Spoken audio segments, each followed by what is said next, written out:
Ինչ բան է կյանքը, ապրում ես ու չգիտես, որ վարկյանին քեզ ինչ է սպասում։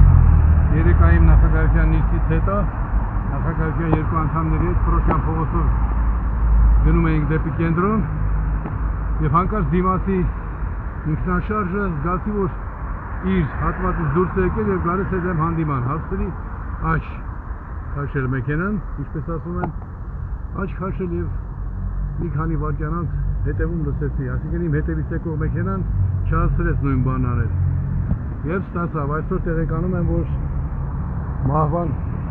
անմիջապես ես ոստիկաններին տեղեկացրի, որ շատ ծանր վթար է եղել, հասկացա, որ շատ հզոր հարված էր, հետո հայերու մեջ տեսա, որ բան է, ուզում էի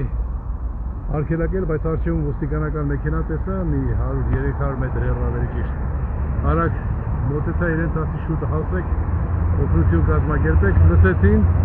էլի երկու ոստիկանական մեքենա հանդիպեցին, նրանց էլ ուղարկեցի, բայց ինչն է ասած, այսօր զանգեցի ոստիկանություն, իմացա, արդյոք որևէ բան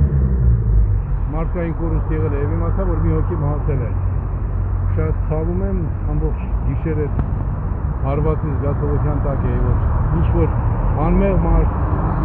որ իմ հետևից ընթանում էր ու չհասցրեց իր ինքնաշարժը փախցնել,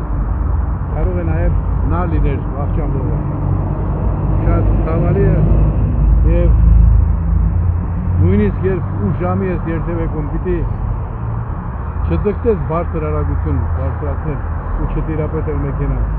Ասելու բան չկա իհարկե, բայց հիմնականն այն է, որ չգիտես կյանքը որ վայրկյանին ինչ անակնկալ կարող է քեզ մատուցել։ Ցավում եմ, որ մարդ է մահացել։